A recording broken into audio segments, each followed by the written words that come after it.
Today, the Sphinx is mutilated and weather-beaten. No one knows exactly what it looked like when it was new.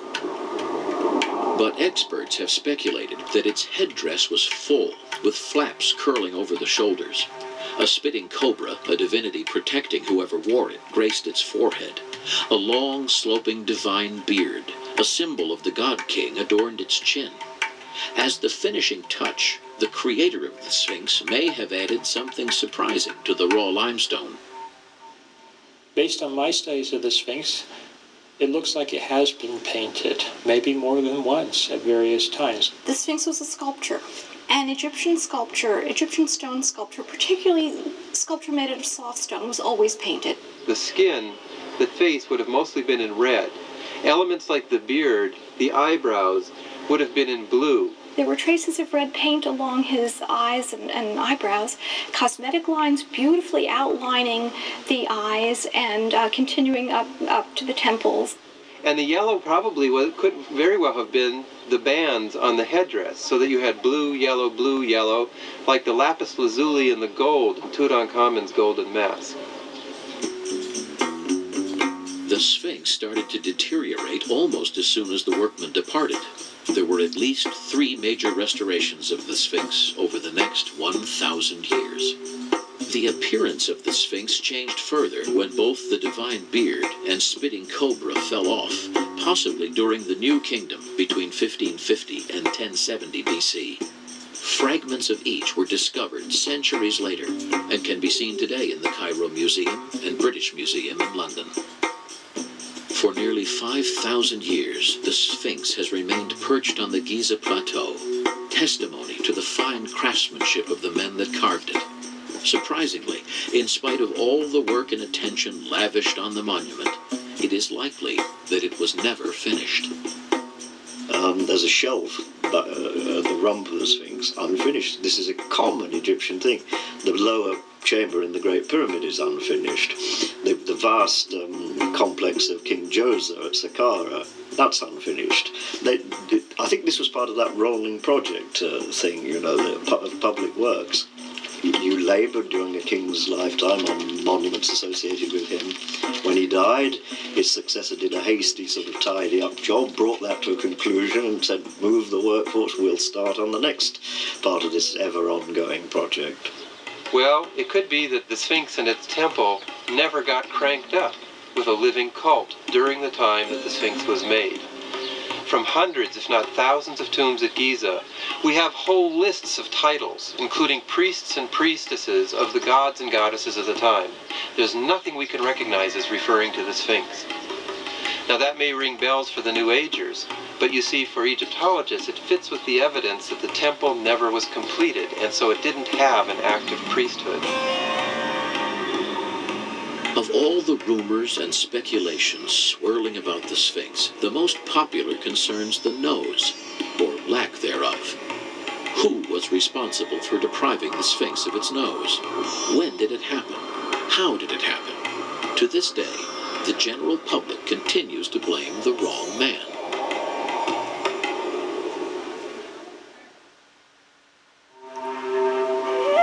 Looking at the face of the Sphinx today, one is impressed by the expressiveness of the eyes and its faint, inscrutable smile.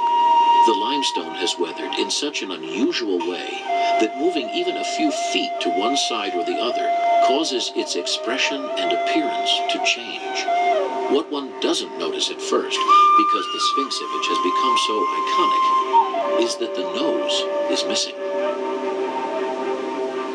If you will stand in that place where you see the tourist for 1 hour, you will hear at least 10 stories. Everyone has an opinion. Now this is the Sphinx, the guardian of the sacred enclosure of the second pyramid.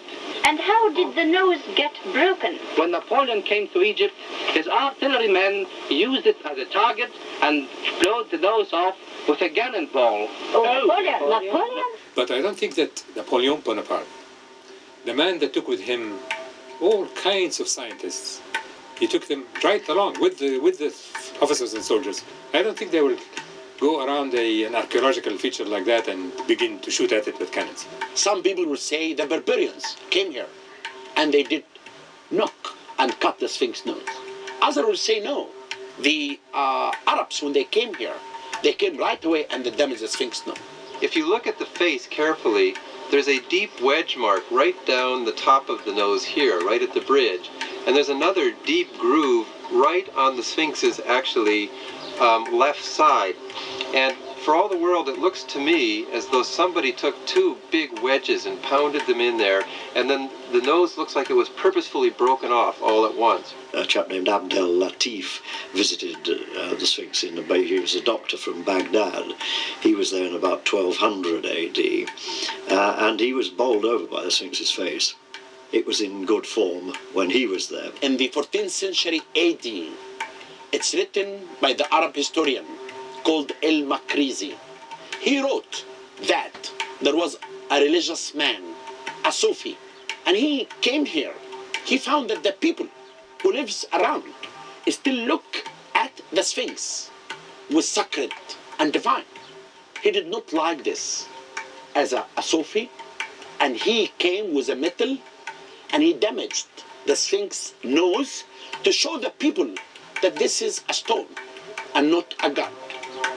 Working here at the Sphinx, I thought it would have been a marvelous discovery to find a big hole in the floor and there would be the nose. But that didn't happen, of course, and nobody knows where the nose really went. The Old Kingdom collapsed around 2150 BC, and the Giza Plateau was largely abandoned. Gradually, all knowledge of the monument, its body, purpose, and the name of its creator were lost in the shifting sands of time. The Arabs conquered Egypt in 640 AD and brought with them a newfound interest in the lost wealth of the pharaohs. Stories circulated wildly about secret chambers beneath the Sphinx. Arab adventurers found nothing, but their efforts inspired future generations of treasure hunters, archaeologists, and New Age writers. People who think that there are holes under the Sphinx and treasures under the Sphinx, or not necessarily gold, but important text, papyrus, etc. But a lot of investigation has been done and nothing was really found. When I began to be interested on the Sphinx mystery and magic, I was really looking for secret tunnels in the Sphinx. And I was the one who really wanted to find that out if the New Age are true or we are true as scholars. And this is why I and Mark Kleiner did clear 3 tunnels. The first of these tunnels is located between the paws, behind the dream stela, and goes less than 15 feet inside the Sphinx.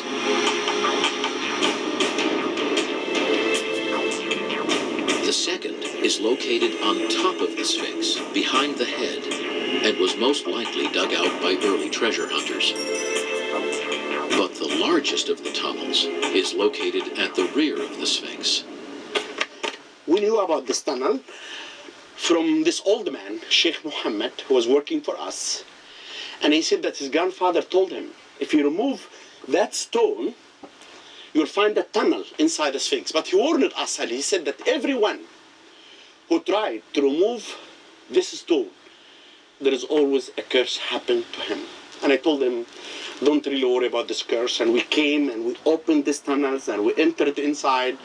But before I and Mark Kleiner entered inside, we sent an American friend of us to take the curse first.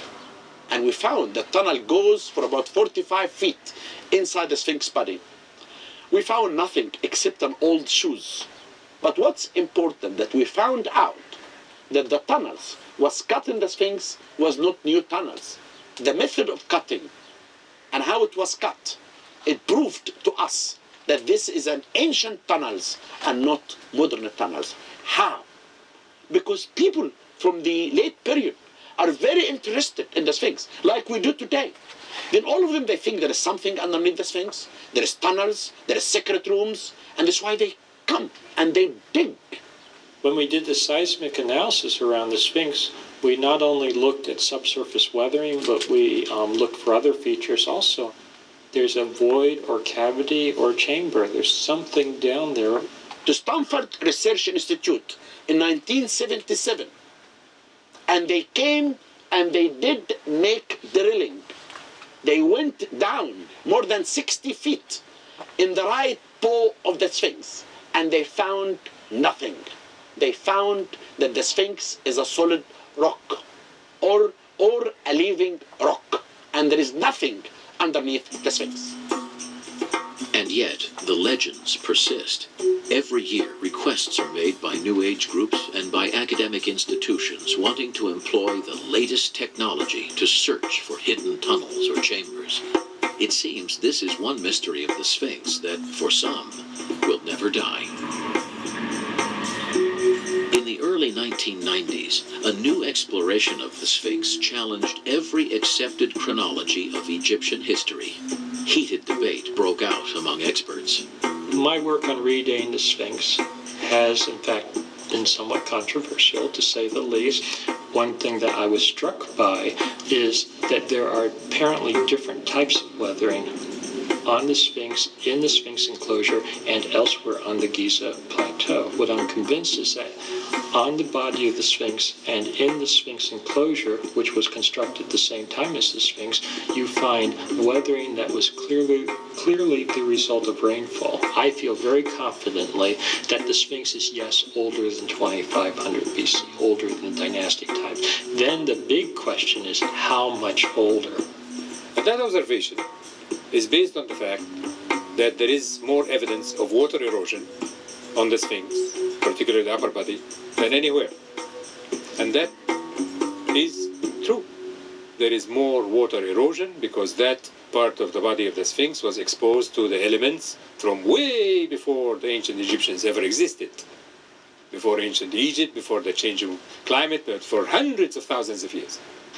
These softer layers are more clay-like, and they are so soft, in fact, and this is true of the Sphinx itself before it was covered with restoration, they're so soft that you can literally just crumble the stone with your hands because it's so clay-like. That's what's causing these rounded recesses, not rainwater washing over the side of the Sphinx. On the harder layers, which are kind of belly and rounded-like, you have this flaking that's so severe you can take huge chips the size of giant potato chips, sometimes almost a centimeter in thickness, and it's the salts, probably, that are pushing these flakes off and crumbling as we speak. You don't need thousands of years of rainwater to make this weathering pattern. It's happening right now in front of our eyes. I can't argue scientifically about the weathering patterns or anything like that, but I can tell you that there was nothing in Egyptian civilization that we know of that would be able to create a monument like that early on. It would simply be in a vacuum, and that makes no sense. The water erosion theory remains a controversial notion. The vast majority of experts believe there is little or no evidence to support it. If the Sphinx did not emerge from the mist of prehistory, then who did carve it, and when? Recent excavations on the Giza Plateau have uncovered important new evidence about the people who really made the Sphinx. A short distance to the south of the Sphinx, Mark Lehner and Zahi Hawass made an extraordinary discovery that has helped solve another of its mysteries. This is where we found evidence of the workman camp. And I believe the workmen who worked in the construction of the Sphinx and the pyramids lived actually above this area. They lived in the camp here. They eat their beer and bread, and they take their tools, and they go underneath that bridge, that door, to work from the sunrise to the sunset. Our excavations that we're doing now, where we're finding a vast production complex the size of several football fields for turning out bread and meat. We have scores of bakeries. We have collected more than 80,000 pottery shards. In this area we discovered the mastaba grave.